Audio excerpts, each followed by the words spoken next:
We did it! We made it to the end of the year. I'm so looking forward to 2021. I learned so freaking much this year, and I can't thank all of you enough for being here, watching my videos, commenting below them, asking really good questions that sometimes I struggle with knowing how to answer well. So today, watch me paint Ladybug and Chat Noir, and I'm going to answer some of my most frequently asked questions. How long have you been drawing? So this answer sort of comes in a couple of parts. I'd say that I've been drawing my whole life, but somewhere between middle school and high school is when I decided that I wanted to pursue a dream job in art. You know, work for Disney, Pixar, make anime, and then when I got a bit older, I wanted to develop video games. But once I was in college, I learned so much, and my core passion for art stayed. But after understanding more about mainstream industries and how they worked, and also at this point, I was starting to dabble in freelance online, and indie developers and Kickstarters were starting to flourish, I found myself falling more in love with this path online more than chasing after a role with a AAA studio. And I feel so fortunate and proud to be a part of this field while it's still developing in its Wild West phase. And I feel like I've learned so much and have so much more to learn.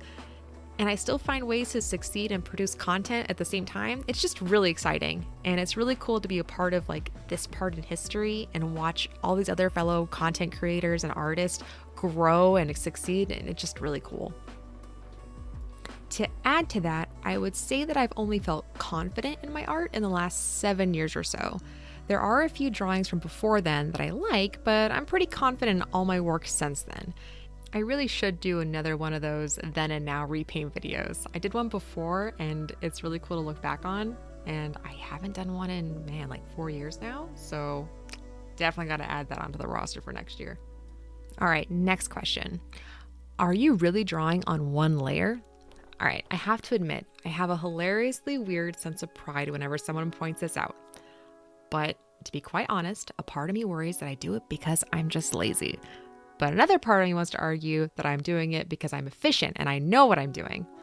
I also only merge most of my core layers at a certain point once I know how the overall picture is going to look. And there are a lot of benefits from me not doing this, like sending all the layers to someone to have them animated. But hey, don't knock it till you try it. I say give it a shot. Try drawing on just one layer. If anything, it'll build confidence, and it also creates a bridge of commonality between digital and traditional painters. If oil painters can do it, why can't we? This is possibly my most frequently asked question. Which brush settings do I use? And lucky for you, I feature all my favorite brushes in a video of mine called Sci vs. Photoshop, Why I Love Paint Tool Sci, and I'll link that video below for you to check out. Now for a more broad question, how do you draw people? My favorite answer for this has become study gesture drawing. I know that's a really vague response. I myself am still studying gesture drawing. Gesture, Gesture. I need to be better about doing this, so next year I'm going to push myself to draw more gestures, and if you want to draw them with me, we can do them on stream. But Liz, what the heck is gesture drawing? Well, according to Wikipedia, the primary purpose of gesture drawing is to facilitate the study of the human figure in motion. Gesture drawings may take as long as 2 minutes or as short as 5 seconds, depending on what the focus of the exercise is. And that's super fancy, but it is pretty much the response for it. It's drawing the essence or the emotion of a figure in as few strokes as possible. And so a lot of artists will study figures this way by doing exercises where they draw a pose in like 5 seconds by just drawing the spinal column, generally where the head, arms, limbs, whatever are. And it's just very simple drawings and very effective in understanding how to convey emotion and expression in as few strokes as possible. My other tip is investing in some mirrors and a selfie stick so you can take photos of yourself for reference. I have a plethora of photos of my hands that I take for almost every illustration of mine that has a hand featured in it. In the picture you're watching me make right now, both of Chat's hands are mine and one of Ladybug's is, and you should totally comment below which one you think it is. It should be obvious because it's the only good looking one of the two. Next question. How are you so fast at drawing? All right, guys, come on. You know these videos are sped up, right? I'm not this fast at drawing. I don't think anyone is. Okay, I'm kidding. I think I used to have this mindset where I thought I was so slow at drawing. I was satisfied with being slow at drawing and taking days, if not weeks, to finish a painting. But sometime between then and now, which is by far the most drawing I've done in my 15 years of drawing, I clearly became a lot faster. It comes from drawing the same things over and over, finding new ways to be efficient, trusting yourself to just draw anything, obviously with the help of references. So it really just happens in time.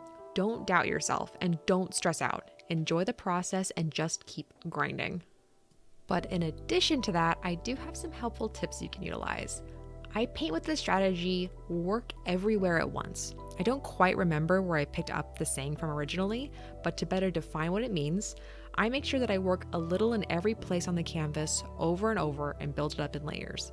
I'm sure some of you can relate to drawing back in school on binder paper, drawing just a single eyeball, very detailed, and then sometimes trying to add a mouth or nose to it, but ended up looking like a really wonky Mr. Potato Head more than a human. That's what you're trying to avoid with this strategy.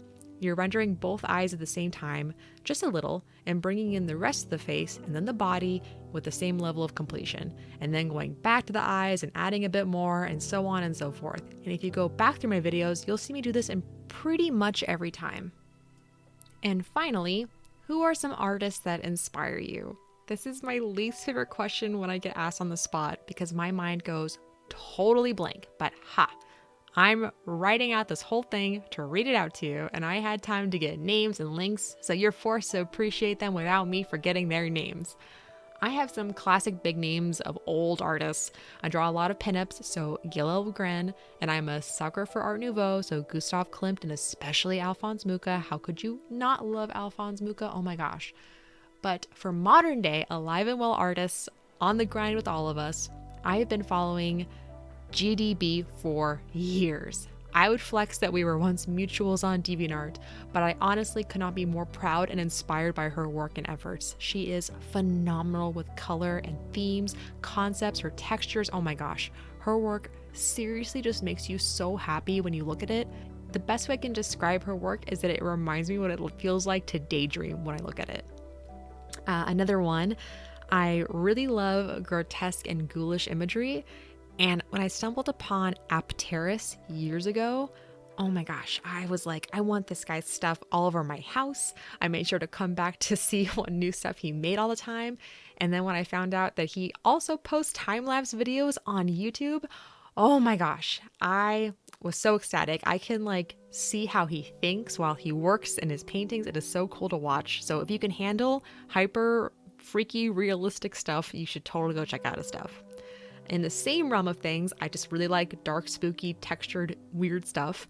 I recently found Gamma Trap when I was exploring the Destiny 2 art community, and he is not only just a phenomenal artist, but he is so lovely and also creates wonderful tutorial videos and other kinds of videos on his YouTube channel, and so I'm gonna link his stuff below as well. And oh my gosh, his work is like that perfect grungy, textured, gorgeous look that I love so much that I just can't seem to do. I like my starry-eyed bubblegum art more when I'm creating, but I wish I could do this kind of stuff more often. It's just beautiful. And finally, to give you a modern day pinup artist, Savannah Alexandra draws the cutest, cherubic, adorable, totally different body types and expressions and personalities in her gestures are just precious, very retro style pinups. And she did some reindeer recently that are adorable, and I'm gonna link her stuff below too. You have to check these guys out. They're all wonderful. And I think that's most of the major questions I get. If you ever have any questions for me, please don't hesitate to ask them below. I try my best to respond to comments, but sometimes I might turn them into a video opportunity like this one. I seriously want to thank you guys all again. I've never had the motivation to grow my YouTube channel. I never thought I'd see this kind of growth and response that I've been getting, and it's been a lot to take in and process and figure out how to work into my routine. I genuinely love this. It's exciting, inspiring, and if you're all serious when you say I'm being helpful, then I will keep this up. I also want to thank my boyfriend for every little thing he's provided in helping this channel and myself grow. This channel would not be where it is without his loving support. And I also want to thank the evil spirits of 2020 for making this year such a challenge, forcing all of us to grow harder on the inside and more badass as we head into the future. If you enjoyed this video and want to see more time lapses or hear more of my potentially useful tips, make sure to subscribe to this channel. I post at least a few times a month, and if you ring the bell, you'll be sure to be notified when I stream. I sometimes do free art sketches as well. I'll see you guys in the new year.